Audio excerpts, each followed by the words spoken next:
Welcome to arts kitchen. বন্ধুরা, আজকে আমি আপনাদের সামনে একটি ডেজার্ট রান্না করে দেখাবো। খুবই পরিচিত নাম, শাহী টুকরা। শাহী টুকরার জন্য প্রধান যে উপকরণ লাগবে সেটা হচ্ছে দুধ। আমি এখানে 1.5 লিটার দুধ নিয়ে নিয়েছি এবং দুধটাকে আমি গ্যাসের ওপর বসিয়ে দিয়েছি। এটাকে আমি আস্তে আস্তে ঘন হতে দেবো।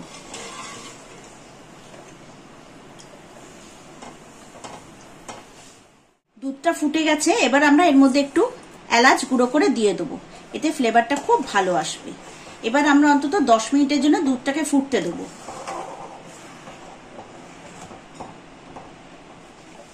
দুধটা ঘন করার জন্য আমরা 3টে ইনগ্রিডিয়েন্টস নিয়ে নিয়েছি। তার মধ্যে এটা রয়েছে খোয়া ক্ষীর, এটা হচ্ছে গুঁড়ো দুধ এবং এটা হচ্ছে কনডেন্স মিল্ক।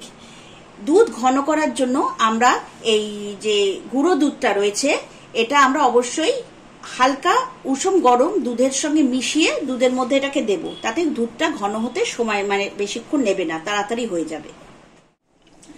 দুধটা আমি 10 মিনিট ধরে ফুটিয়ে নিয়েছি। দুধটা খানিকটা ঘন হয়েছে।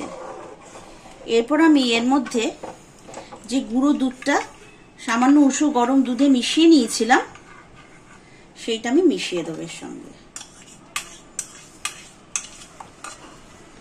এখানে আমি টোটাল 10 চামচ দুধের গুঁড়ো ব্যবহার করেছি। এবার এটা ভালো করে এর সঙ্গে মিশিয়ে নেব।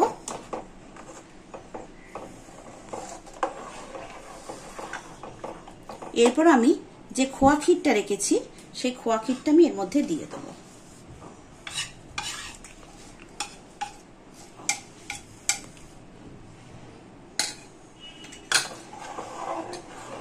এবারে এটা আমরা খানিকক্ষণ ধরে ফুটতে দেবো, যতক্ষণ না খোয়া ক্ষীরটা পুরোটা দুধের সাথে মিশে যায়। দুধটা আমি আরো 10 মিনিট ফুটিয়ে নিয়েছি। ফুটিয়ে নেওয়ার পর এরপর আমরা এর মধ্যে দেব মিল্ক মেড।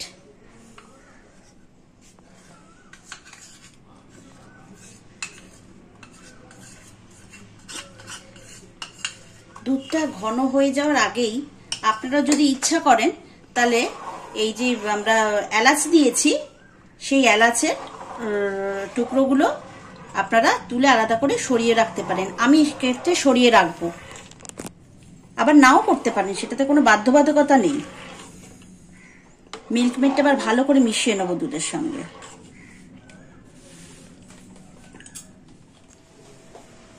দেখুন বন্ধুরা, দুধটা অনেকটাই ঘন হয়ে এসছে। এরপর আমরা এর মধ্যে মিষ্টি মেশাবো, মানে চিনি।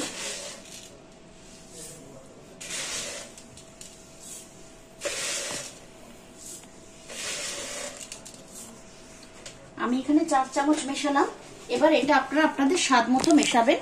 তবে আগেই বলে দিই, শাহী টুকরা যে ডেজার্টটা আমরা আজকে করছি সেটা কিন্তু খুব বেশি মিষ্টি হয় না, হালকা মিষ্টি হয়। তবে আপনারা যদি চান আপনারা বেশি মিষ্টি দিতে পারেন। শাহী টুকরার জন্য এবার যে জিনিসটা লাগবে সেটা হচ্ছে পাউরুটি। আমরা সাধারণত দোকানে যে মিল্ক ব্রেড পাই সেই মিল্ক ব্রেডই আমি নিয়ে নিয়েছি এবং সেটা এইভাবে 4 টুকরো করে আমি কেটে নিয়েছি। এইভাবে এক একটা টুকরো হবে, ঠিক আছে? কড়াইতে আমি ঘি দিয়েছি এবং ঘিয়ের পরিমাণটা একটু বেশিই দিয়েছি। এবার ঘিটা আমার গরম হয়ে গেছে। আমি এবারে ঘিয়ের মধ্যে এই পাউরুটির যে স্লাইস করা টুকরোগুলো আমরা কেটে নিয়েছিলাম সেগুলো আমরা ভেজে নেব।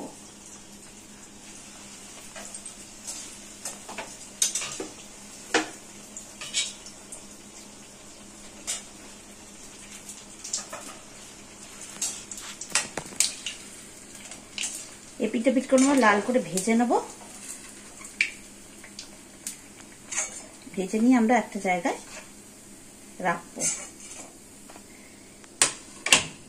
এইভাবে আমরা পাউরুটির টুকরোগুলো ভেজে নেব।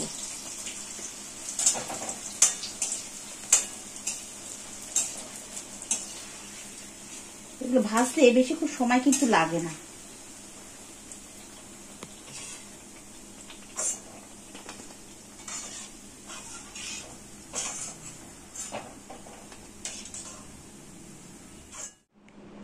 আমাদের ক্ষীরটা হয়ে গেছে, ঠিক টেক্সচারটা ঠিক এই রকম হবে। এরপর আমরা কি করব, এর মধ্যে আমরা একটু গোলাপ জল মিশিয়ে নেব।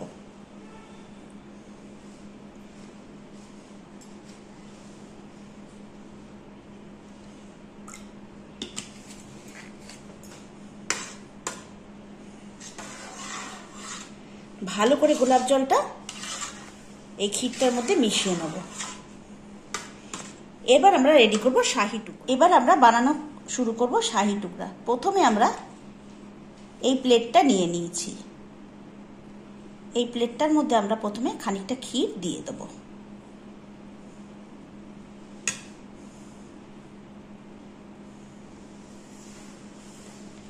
এরপর আমরা স্লাইস করে যে পাউরুটিগুলো কেটে রেখেছি সেইগুলো এর মধ্যে বসিয়ে দেব।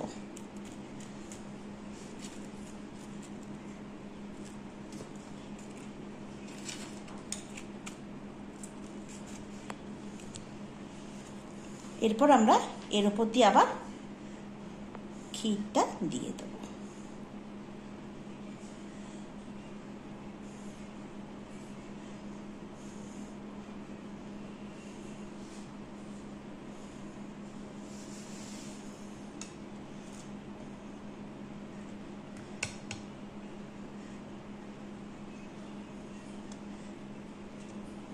এমনভাবে ক্ষীরটা দিয়ে দেবো যাতে পাউরুটির স্লাইসগুলো দেখা না যায়।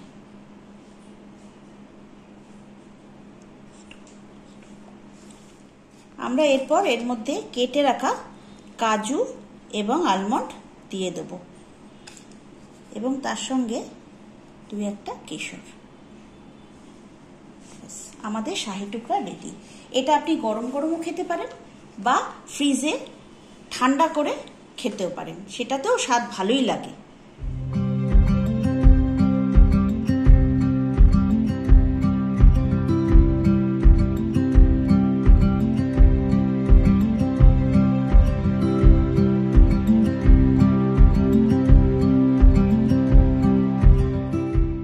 আমাদের ভিডিওটা যদি আপনাদের ভালো লাগে তাহলে অবশ্যই লাইক, শেয়ার এবং সাবস্ক্রাইব করে দেবেন। হ্যাঁ, কমেন্ট করতে অবশ্যই ভুলবেন না, আপনাদের কমেন্টগুলো কিন্তু আমরা ফলো করি। Thank you. আবার দেখা হবে পরের এপিসোডে।